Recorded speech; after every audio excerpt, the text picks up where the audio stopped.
Doutor, ele está aqui comigo mais uma vez. Tudo bem, doutor? Tudo bem, como vai? Uma alegria receber o doutor aqui hoje, porque nós vamos falar de algo que toda mulher gosta.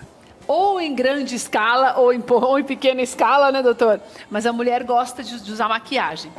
E você sabia que tem algumas coisas que podem te atrapalhar demais na hora de utilizar a maquiagem, que pode causar, algumas coisas que podem causar alergias graves. Doutor, eu acho importante a gente falar sobre isso, porque, por exemplo, agora ainda presto mais atenção, mas normalmente a gente nunca obedece o prazo de validade de maquiagem.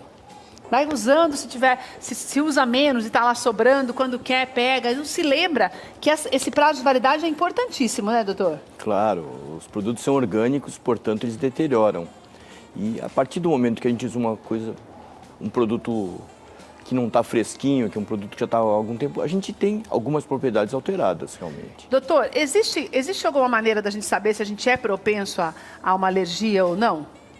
Na realidade, qualquer pessoa pode vir a ter uma reação alérgica, mesmo não sendo propenso.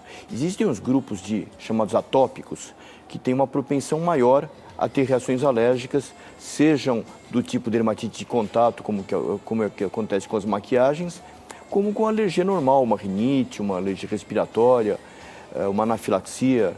Então, esses pacientes têm que ser mais cuidados, realmente. Doutor, uma pessoa que tem alergia respiratória, por exemplo, aquela alergia à poeira, é a respiratória, doutor? Sim, que a pessoa tem? Normalmente sim. Quando ela tem uma alergia como essa, ela pode ter a alergia também a algum tipo de maquiagem por conta de ser um pó muito fino ou são coisas completamente diferentes?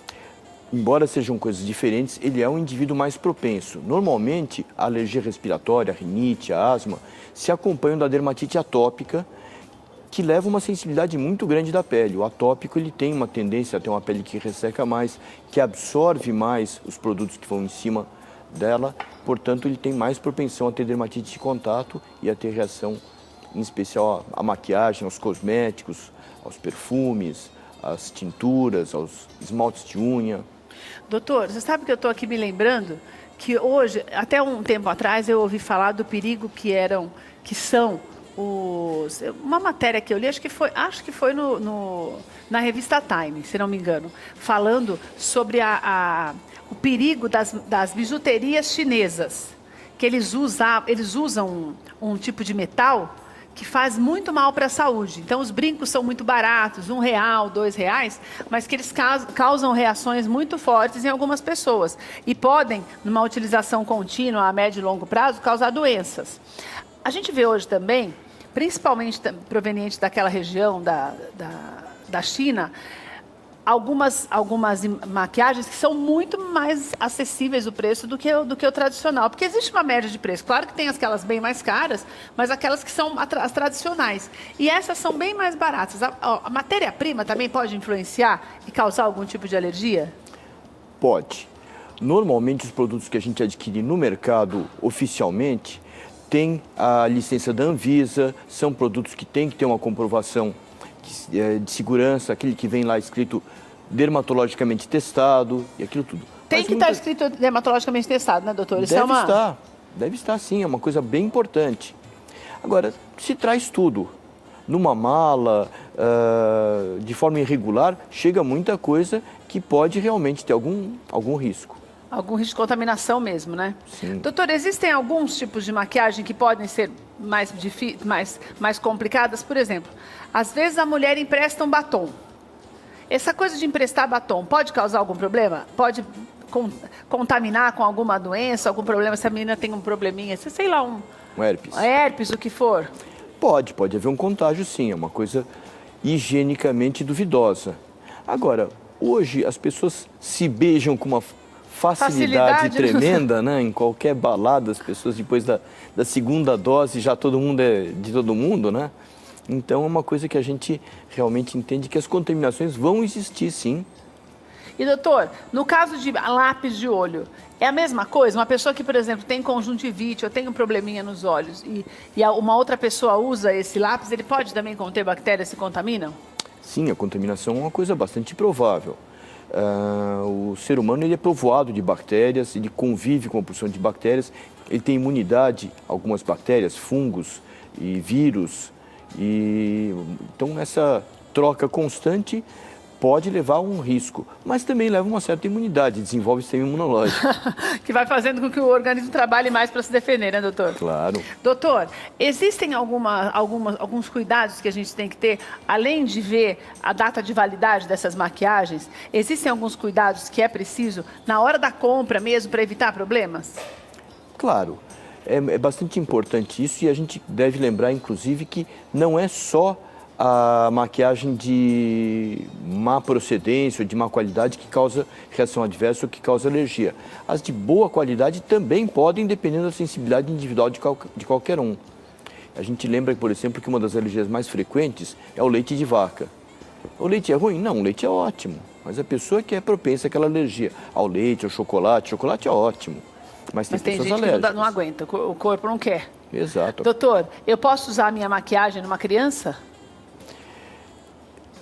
É uma coisa que deve ser feita com muito cuidado. Não é qualquer maquiagem que deve se usar, alguma coisa leve. Existem alguns produtos que são feitos para um uso mais seguro, maquiagens hipoalergênicas, mas sempre com muito cuidado. O ideal, não há muita necessidade, mas às vezes, numa festinha, numa apresentação, se usa. Então é importante que quem usa tenha um certo conhecimento. E agora tem umas maquiagens que o povo fala que é para criança. Nessa de ser para criança também, tem que estar escrito o que lá para a gente saber se é verdade mesmo ou não, ou se corre um risco. Como o senhor está explicando, o risco sempre existe. Claro. Mas se existe um risco menor quando eu tomo alguns cuidados. No Talvez, caso da maquiagem para criança. Talvez o possível fosse consultar um profissional, um médico, etc. Mas muitas vezes o próprio médico não vai conhecer, porque todo dia se lançam novos produtos. Então o risco vai existir. Se ele for certificado pela Anvisa e estiver escrito que ele é próprio para criança, a probabilidade de ele não ter problema nenhum é muito grande. É um risco, mas é um risco mais seguro, né, doutor? Vamos dizer assim. A vida é feita de apostas, a gente corre risco todo dia. Mas você precisa aprender a evitar, como o doutor explicou para a gente, dentro daquilo que já é uma regra. Então, se não está escrito lá dermatologicamente testado, significa que não foi testado. Obviamente, pode te causar um problema maior, mesmo você que não tem uma propensão a uma alergia. Agora, doutor, para a gente encerrar, a gente tem algum exame que detecta se a gente é propenso a algum tipo de alergia ou não? Bom, na realidade, nós utilizamos testes alérgicos. Existem alguns testes bastante específicos para cosméticos e para produtos de maquiagem. Tá. E esses testes podem ser feitos, mesmo quem nunca teve nenhuma reação pode fazer o teste e vai ter uma probabilidade de vir a ter ou não. E de não evitar é 100%. também com maior facilidade, sabendo aquilo que pode causar um problema, né, doutor? Perfeito. Para prevenção é ótimo fazer um teste como esse, né, doutor? Um teste alérgico preventivo é bem interessante. Acho que, de repente, todo mundo poderia fazer. É verdade, que você evita muitos problemas. Doutor, obrigada, viu? Sempre uma alegria ter o doutor Enio aqui com a gente. Vou deixar o site dele. No site tem todos os contatos, tem artigos também sobre o assunto. Ele é dermatologista, está sempre aqui conosco. dermatoenio.com.br. Está aí na tela para você o site, para que você possa entrar, saber mais e marcar também a tua consulta. É muito importante que você tenha essas visitas ao dermatologista, porque nós já falamos aqui com o doutor Enio sobre isso. Nós somos muito suscetíveis hoje à poluição, nossa maneira errada de exposição ao sol, câncer de pele, infelizmente tem aumentado muito os dados, o contágio, o número de casos no nosso país. Então, na verdade, é muito importante que você se previna. O contágio não, porque o câncer ele não pega. Mas eu quis dizer, na verdade, a possibilidade de você ter uma doença como essa pela tua falta de cuidado. Então, o dermatologista ele vai te orientar, até no que diz respeito ao filtro solar adequado para a tua pele, se você tem essa preocupação. Mas preocupe-se com a prevenção, porque a prevenção faz com que você se livre da possibilidade de problemas muito mais sérios. Então, entre em contato com o Dr. Enio no dermatoenio.com.br.